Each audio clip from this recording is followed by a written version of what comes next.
le magazine des jeunes entreprises à Taïwan, Graines de Business.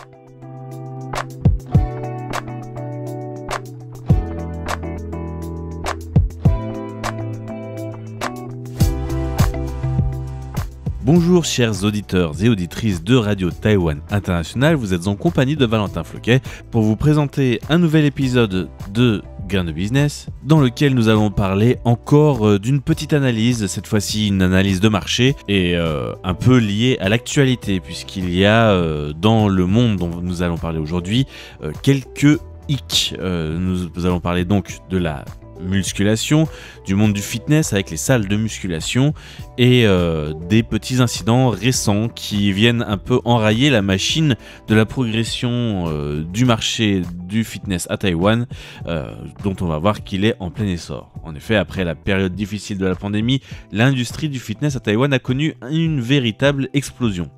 En mai 2023, le nombre de salles de sport sur l'île avait atteint 902, marquant une augmentation de 80% par rapport à 2019. Cette croissance s'est particulièrement fait sentir dans les grandes villes comme Taoyuan et Taichung, où le nombre d'établissements a plus que doublé. Cependant, à Taipei, les coûts de loyer élevés ont obligé les entrepreneurs à réinventer leur stratégie d'implantation avec une préférence pour les étages supérieurs plutôt que les emplacements en rez-de-chaussée. L'engouement pour le fitness semblait aussi inarrêtable, porté par un intérêt croissant pour la santé et le bien-être. Mais cet essor fulgurant a été accompagné d'un revers de médaille. De nombreuses salles de sport ont été contraintes de fermer, même parmi les marques les plus connues. C'est le cas de 300 Super Gym et de 59 Fitness, deux enseignes réputées qui ont brusquement cessé leurs activités, laissant de nombreux abonnés sans recours pour les services déjà payés. Alors, pourquoi ces salles ferment-elles? Quelles sont les solutions apportées? L'article de Business Next sur laquelle je me suis basé pour vous raconter cette histoire identifie 3 causes majeures que je vais vous présenter dans cet épisode intitulé « La musculation, panne sèche ?»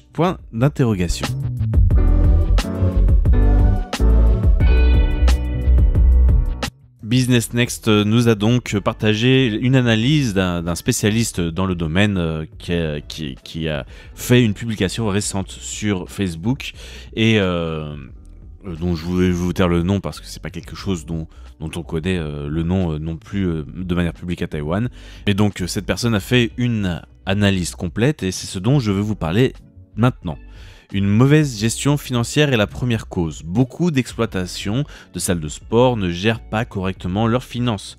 Ce sont des gens passionnés, pour la plupart d'entre eux, ou alors des petites chaînes, des gens qui trouvent dans le modèle du sport et dans l'essor qu'a créé le Covid par un manque d'activité lors de la pandémie. Il y a eu donc un essor et peut-être des gens y ont vu un possible filon.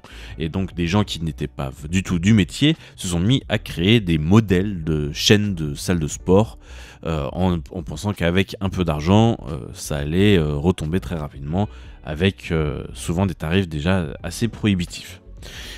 L'autre chose est donc que ces personnes se concentrent sur les revenus immédiats, notamment les prépaiements des abonnements, sans analyser les bilans financiers dans leur ensemble.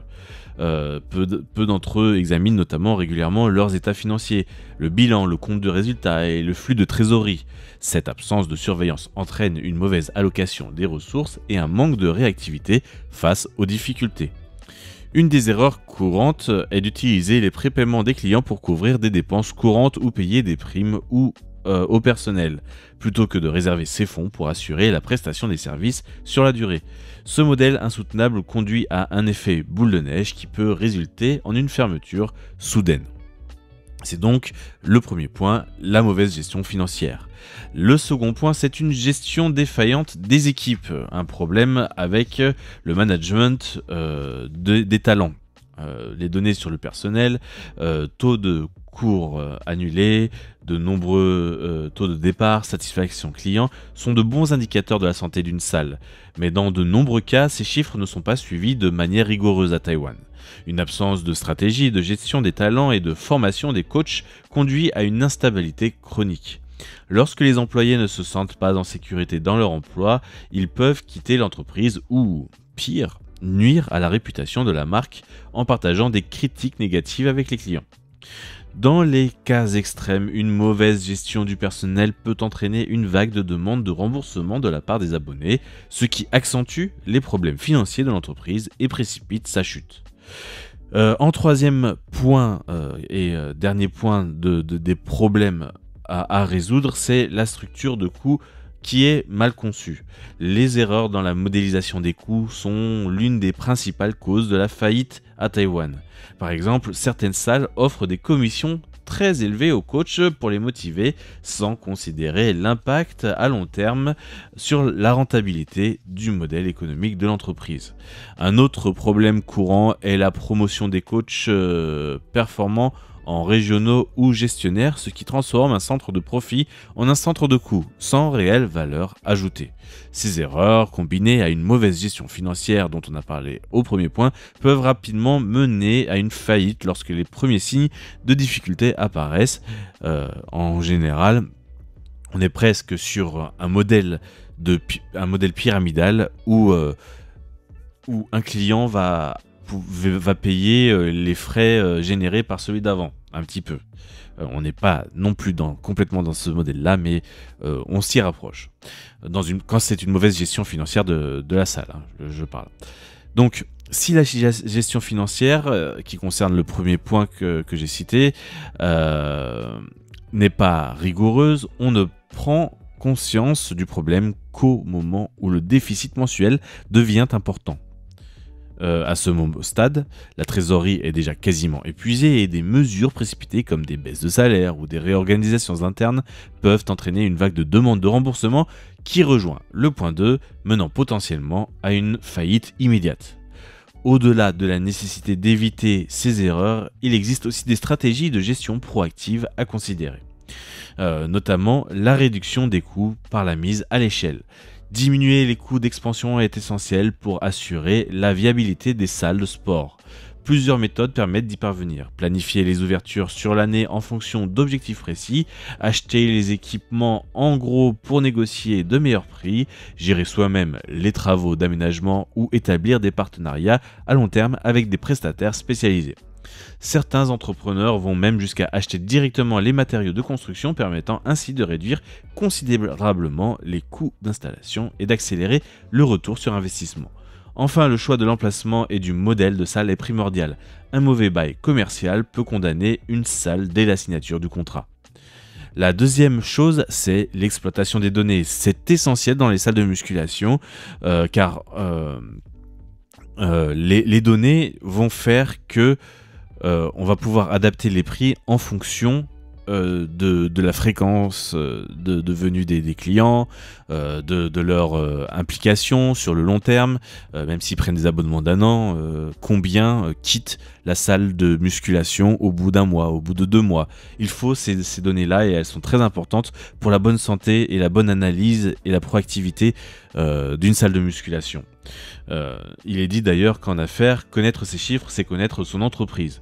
Pourtant, de nombreux gestionnaires à Taïwan de salles de sport ne mesurent pas les indicateurs clés, comme le coût d'acquisition d'un client, la valeur à vie d'un abonné ou encore le taux de conversion des prospects.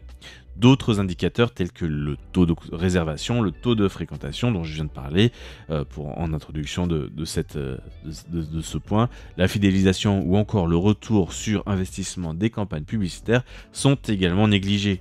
En analysant ces données et en ajustant constamment leur stratégie, offres promotionnelles, gestion des canaux d'acquisition, formation des coachs, les salles de sport peuvent améliorer leur rentabilité. Malheureusement, peu d'enseignes exploitent réellement ces informations, notamment parce que quand les chaînes se lancent, eh bien là, il y a l'effet lune de miel qui fait que il y a beaucoup de gens intéressés, des tarifs intéressants, les gens rentrent dans la salle et donc vous avez un tel nombre d'enregistrements et d'abonnements que vous avez l'impression que tout marche bien et que vous allez rouler sur l'or dans pas longtemps. Enfin, il y a un dernier point qui est très négligé à Taïwan, c'est le respect strict des procédures. Une entreprise qui grandit ne peut pas reposer uniquement sur la confiance et les relations personnelles. Les salles de sport doivent s'assurer que tous les processus mis en place respectent des standards rigoureux. Émission systématique de factures, couverture sociale pour les employés en contrat fixe, accords contractuels clairs pour les prestataires indépendants font partie des choses importantes à gérer et à mettre en place pour que chaque chaîne, chaque salle ait le même fonctionnement. À petite échelle, la flexibilité peut fonctionner, mais dès qu'une entreprise se développe, elle doit se structurer autour de règles précises. Seule une organisation stricte et une transparence totale permettent d'assurer la pérennité d'une enseigne et d'éviter les conflits internes ou financiers. Enfin, pour terminer cette histoire, nous allons parler de Hauge et le scandale de 300 Super Gym. C'est l'une des faillites les plus médiatisées de ces derniers mois dans le secteur du fitness taïwanais et ce modèle est géré par un athlète de bodybuilding, Hauge, qui est bien connu du public taïwanais. Cette ancienne star d'une émission de variété où il incarnait le personnage de Shamo Wang, pour ceux qui pourraient connaître, avait su capitaliser sur sa notoriété pour se lancer dans le monde du fitness. Passionné par l'entraînement physique, il avait repris la direction de 300 Super Gym, une gym déjà existante, qui était emblématique et qui a fonctionné pendant plus de 10 ans avec une gestionnaire peut-être un peu une gestion plus traditionnelle, mais qui fonctionnait. Cependant, malgré cette longue période d'activité, la situation financière de l'entreprise s'est progressivement détériorée, le poussant à prendre une décision radicale, qui est celle d'avant la faillite, de revendre son entreprise au groupe Taatié Tituan, ce qui devait être une transition fluide s'est transformé au final en un conflit juridique retentissant. En effet, Hauge accuse Iron Group, donc Taatié Tituan, d'avoir pris possession des actifs de 300 Super Gym tout en refusant d'assumer les dettes. Selon lui, après la transaction, le groupe a pris le contrôle des installations et des revenus générés par la salle sans honorer les engagements financiers définis dans l'accord de reprise.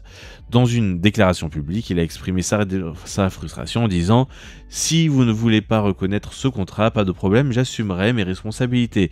Mais dans ce cas, rendez-moi la compte de mon gymnase et mes équipements. » Le différend s'est rapidement envenimé, Hauge affirme que Iron Group a retiré les équipements et encaissé les revenus de la salle pendant 6 mois, tout en niant l'authenticité du contrat signé.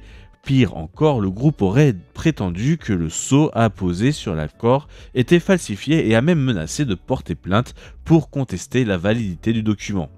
Hauge, furieux, a dénoncé cette attitude en demandant « Si vous contestez le contrat, pourquoi avez-vous encaissé tous les revenus pendant 6 mois? Pourquoi avez-vous retiré tout le matériel de la salle ?» Face à cette impasse, le litige a été porté devant les tribunaux. Les deux parties campent sur leur position et seule la justice pourra trancher sur la légitimité du contrat et la répartition des responsabilités financières. Ce scandale met en lumière les risques liés aux reprises d'entreprises mal encadrées dans le secteur du fitness. Hauge a voulu s'en occuper peut-être tout seul pour économiser des coûts d'avocat ou des coûts de conseillers financiers et cela illustre également l'importance d'une gestion financière rigoureuse et transparente pour éviter des situations ou des désaccords contractuels qui peuvent mener à des batailles judiciaires prolongées. Enfin, cette affaire est une piqûre de rappel pour les consommateurs. Les abonnements longue durée et les investissements dans les salles de sport en difficulté présentent des risques réels. Pour éviter les mauvaises surprises, il est crucial de s'informer sur la stabilité financière d'un établissement avant de s'engager.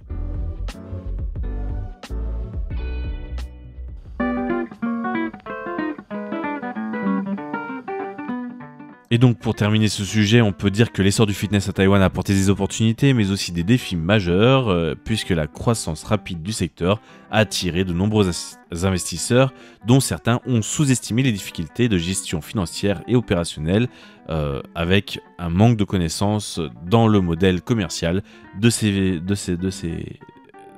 salles. Voilà donc pour ce sujet d'aujourd'hui, c'était Valentin Floquet pour Radio Taïwan International et l'émission Graines de Business. Je vous souhaite une excellente journée à tous.